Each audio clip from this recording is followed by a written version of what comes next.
Hello? I am a middle-aged mother in my 50s with an only son. I recently got remarried after raising my son alone for over 10 years. For a while I had sworn to myself that I would never remarry. Because of my ex-husband and in-laws, I hated any word that even mentioned marriage. I was born into an ordinary family as the eldest of 3 children. My parents were hard-working folks who didn't bother anyone. We were taught and raised to live like that. Although our parents were quite strict, they raised our 3 siblings with love. As the eldest daughter, I had a strong sense of responsibility, so I studied hard and got into a good university. My college life wasn't bad. It was chaotic but fun. In those days, unlike today, college graduates easily got employed. Of course, famous large corporations were difficult to get into then too. Fortunately, I was able to get a good job at a good company with strong finances and a decent salary.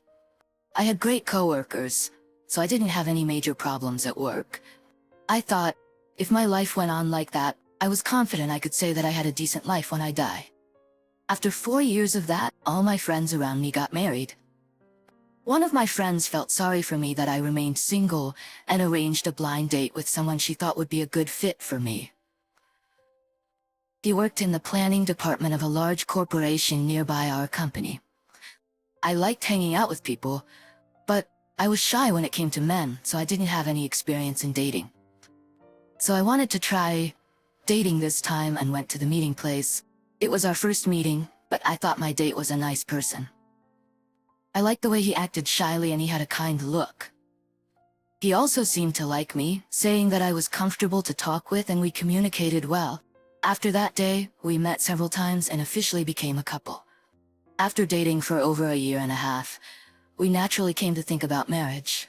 So we decided to announce our marriage to both sides of the family. When my fiancé first came to our house, my parents were very happy and welcomed him. My mom held my fiancé's hand and kept stroking it. My dad didn't say much, but I could tell he liked my fiancé's hand and kept stroking it. My younger brothers received him well too. My mom cooked a feast for the occasion and he ate it well to show his appreciation. He also drank with my dad. My dad kept pouring drinks for him, saying, "I don't need anything else. Don't starve my daughter. Just cherish her. With your position at work, I am sure she doesn't have to deal with rough times and can lead a good life with you. I'll appreciate it if you consider me as your father and follow my lead, even though I can't fill your deceased father's shoes." Tears welled up in my eyes as I watched my dad kindly asking my fiancé to take care of me. Since I was his firstborn, it seemed he had special feelings for me. It was strange to see my father like that. A few days later, it was my turn to go to my in-laws. Before I entered my fiancé's mother's house, he gave me a little warning about his mom. My mom has a sophisticated and sensitive personality. You may find her difficult at first, but once you get to know her, she's a good person. So, I hope you will be understanding. It's all because she has strong love for me. Don't worry. Why wouldn't I understand motherly love? Do you think I don't have that much understanding? Don't worry too much. I'll be nice to your mother, trust me. And I confidently went to his parents' house. However, as soon as I entered the house, my previous resolve started to waver. It was so different from our house, where the whole house was cleaned from the front door, and the whole house smelled of food, to welcome my fiancé. When we entered the house, his mother was sitting on the sofa and ordering food delivery from a restaurant. My fiancé kept glancing at me nervously and chastised his mom. "Mom, why didn't you prepare food in advance? For how long are you going to keep us here?" Only then his mother finished her call and got rather upset. "I'm on the phone, but you have no manners. I'm ordering now on purpose to get something warm on time. Are you the girl? The one our Jonathan is dating? Nice to meet you." And from my head to my toes, she scanned me over. "Isn't the young lady so modest? You came without any proper accessories? When you come to see an elder, it's etiquette to be properly attired. Hasn't your mother taught you the proper British way? I wore earrings and a necklace. I usually don't like flashy things, so I tend to avoid big accessories. It's not to brag or try to look frugal. It is said that there is a jewel that fits a certain occasion.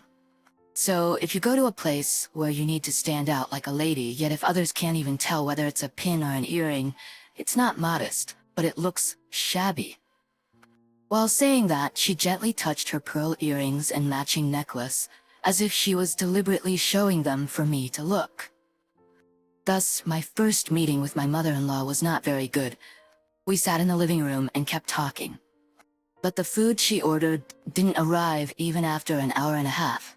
I had intentionally eaten less all day in order to show how well I could eat in front of her. I felt so hungry that my stomach felt like it was shrinking. Her mother bragged about how old and great her family was and about her son, my fiancé. Our Jonathan is a kid who stands out no matter where he is.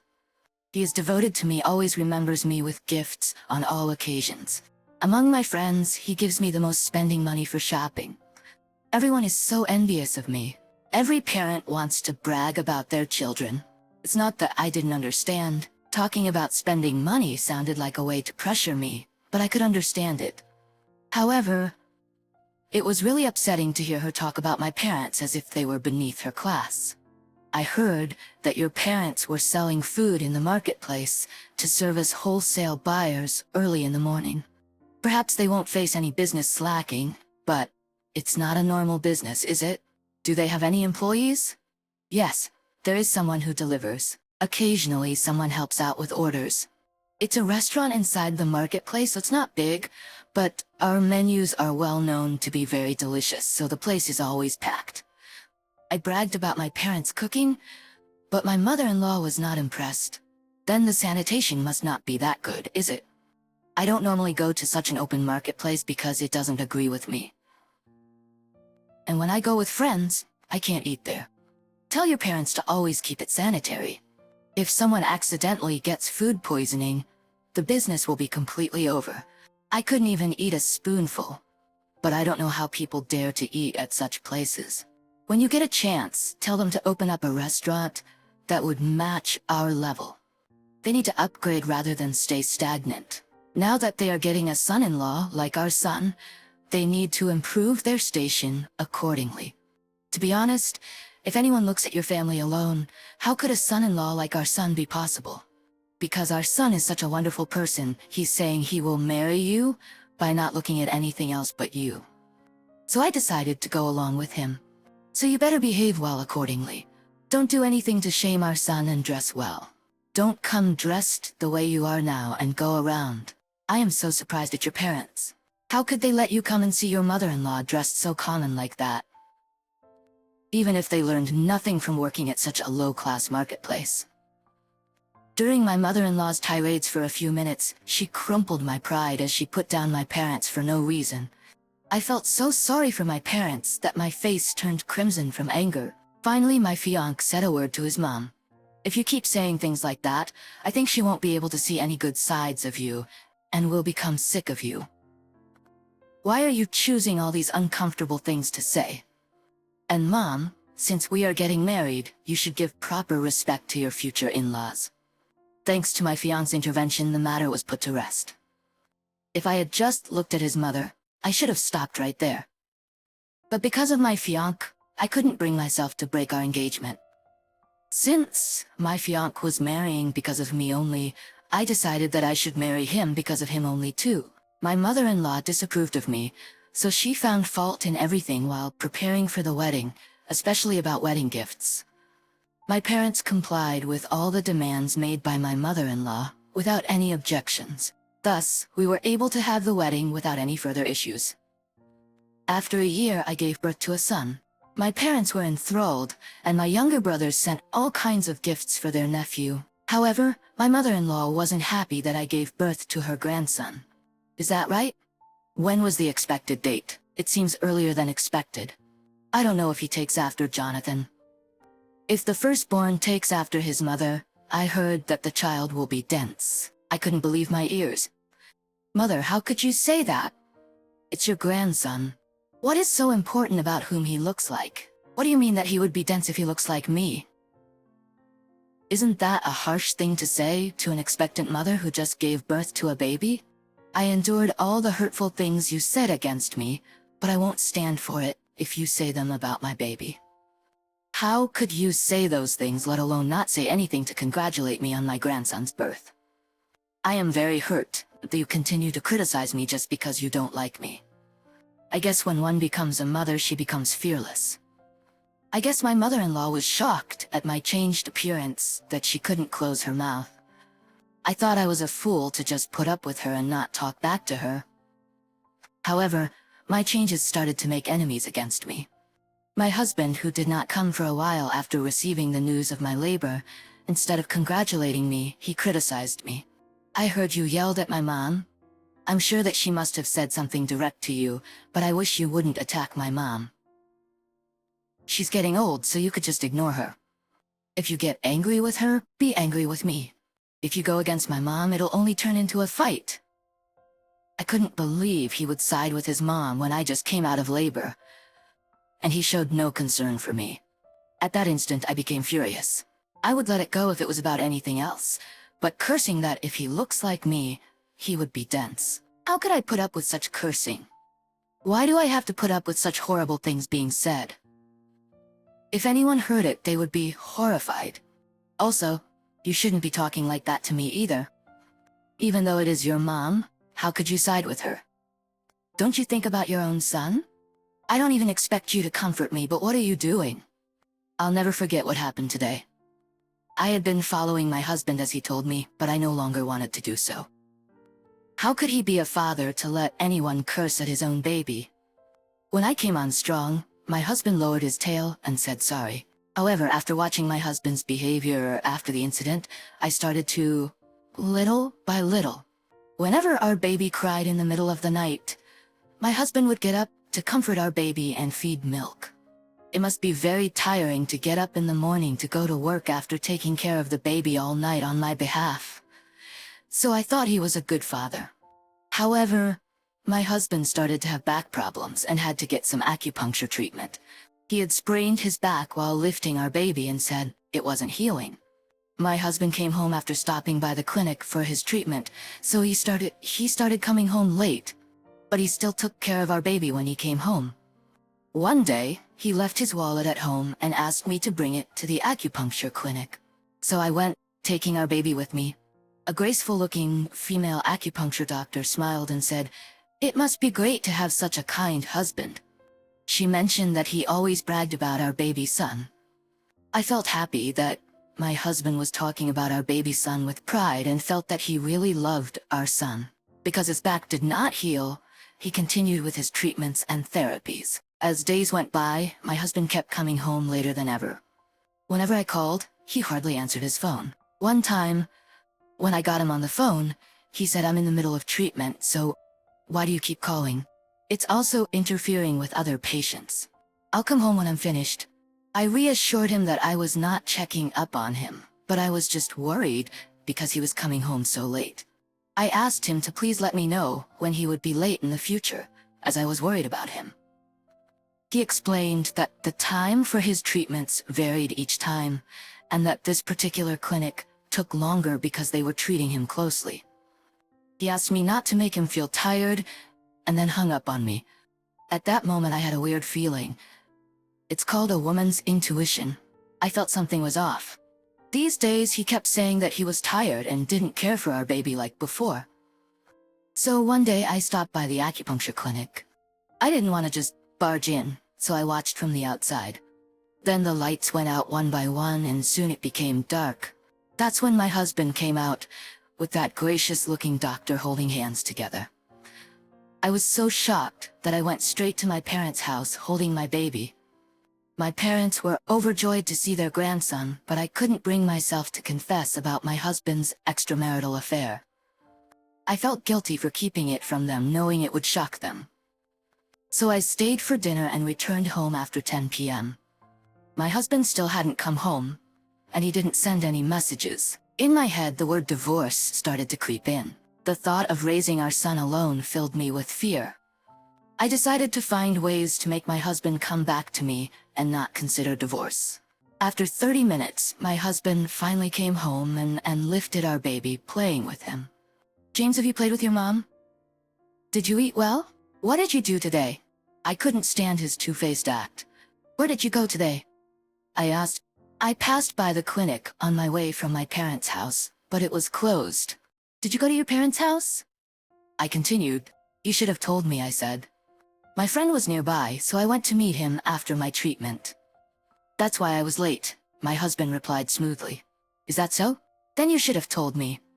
If you had called, I wouldn't have stopped by the clinic, I said. He suddenly got a call and didn't think to call me, my husband explained. He also told me not to bring our son to the clinic, I added. He acted like he was being considerate of me, but it was just a facade. Like a cat being nice to a mouse, I thought to myself. He was pretending to care for me, but it was all to hide his affair. I wondered when I should confront him. I was suffering inwardly. A few days later, my mother-in-law unexpectedly came to our house. I went to a restaurant and thought about James. So I brought some beef for the baby food and some food for you to eat. You've been working hard taking care of the baby, but I haven't been coming to see how you're doing. This food is very good with no preservatives, so eat well and make the baby food for James. I was surprised by my mother-in-law's sudden kindness.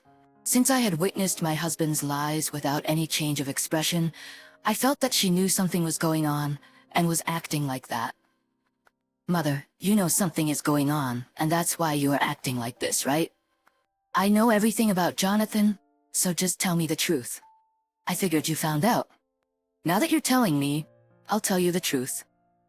Since you and your family do not fit our level, we tried to put up with you, but there are just too many things that are not a good fit. So, are you saying that the doctor fits your standard? That's strange. In my eyes, your son and your standard do not seem to fit well with hers. I resolved to confront her directly. How dare you? You have no manners to talk to your mother-in-law that way. As expected, bad seeds breed bad plants. Where would market-bred cheap lives be anything else? What could you have learned from such parents? From today on, Jonathan won't come here anymore.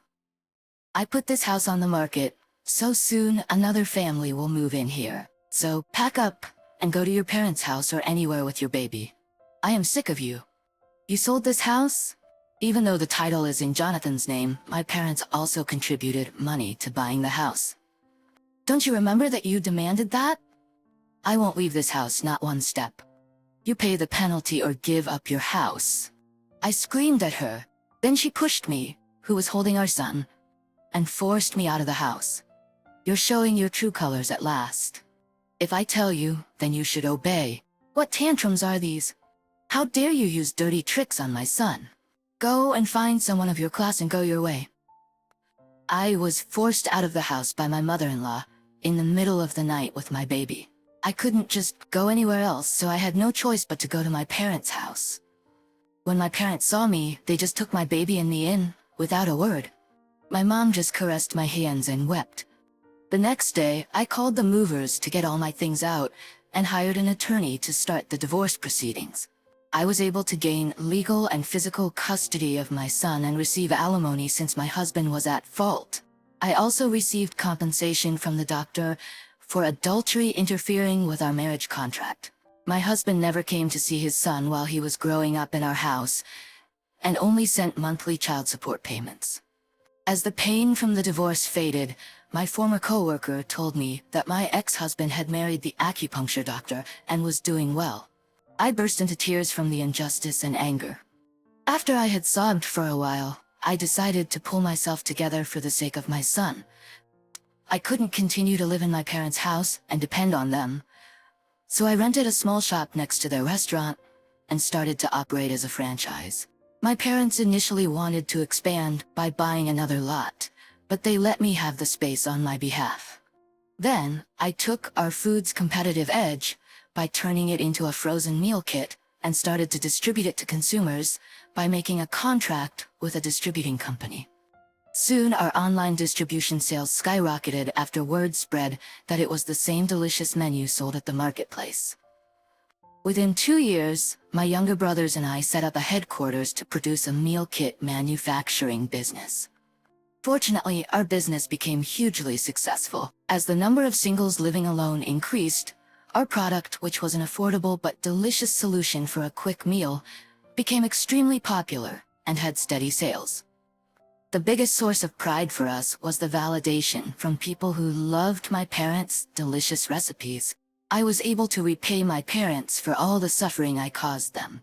Soon I made enough money to become a VIP customer, registered at a luxury department store. One day I went to a department store with my son to buy a Chanel handbag for my mom's birthday. A floor cleaning person was being scolded by the department manager for not mopping the floor very well. I hugged my son and went around them when the cleaner accidentally hit my elbow. As she tried to mop the floor, I apologized to the elderly lady who couldn't straighten her back very well. She repeatedly apologized, and I felt sorry for her. I reassured her that it was okay. However, when the cleaner lifted her head and our eyes met, I was shocked. It was my former mother-in-law. As soon as she saw my son, she started to whimper, "Oh, James! Oh, my grandson, James! My puppy!" She suddenly grabbed my son's hand and started to cry, which gave me goosebumps. Without realizing, I slapped her hand and shouted, "Let go of his hand! How dare you grab his hand?" Then she started to scream at me, saying, "He's my grandson, why can't I touch him? I miss him so much that I haven't been able to sleep well all these days." She put on a show, but I knew it was all an act. I told her, "Lady, stop with this nonsense. You never came to see him on his birthdays or at his schools. How could you say such lies now?" I reminded her that she had a grandchild from her beloved doctor, her daughter-in-law. I warned her that if she ever dared to hold on to my son, I would call the police. She continued to whimper, saying, "That bitch was a thief. She seduced Jonathan to quit his company and start a Chinese herbal trading business, which led to his bankruptcy. She took all the money and ran away. We can't find her." I couldn't believe what she was saying. I told her, "Please, you can't ignore us when we spent years together. What is this old lady talking about? We have nothing more to do with you. James is my son, not yours. Don't even dream of claiming him." I also reminded her that the doctor she mentioned was a perfect fit for her family's standards. I told her, "You have no morals or shame. If you want to keep your job here, don't act like you know me or my son. Do you understand?" My outburst caught the attention of the department manager, who personally came over and apologized to me. He called security to drag my ex-mother-in-law out. She still begged, asking me to reunite with her son for old time's sake. That night I came home and was finally able to sleep soundly. I realized that for people who commit sins, they may be able to avoid consequences, but they cannot escape punishment from the heavens. This case is a perfect example of that. That's why it's important for people to live with kindness. Now that I have overcome a big obstacle in my life, much happiness awaits me. Thank you for listening to my story.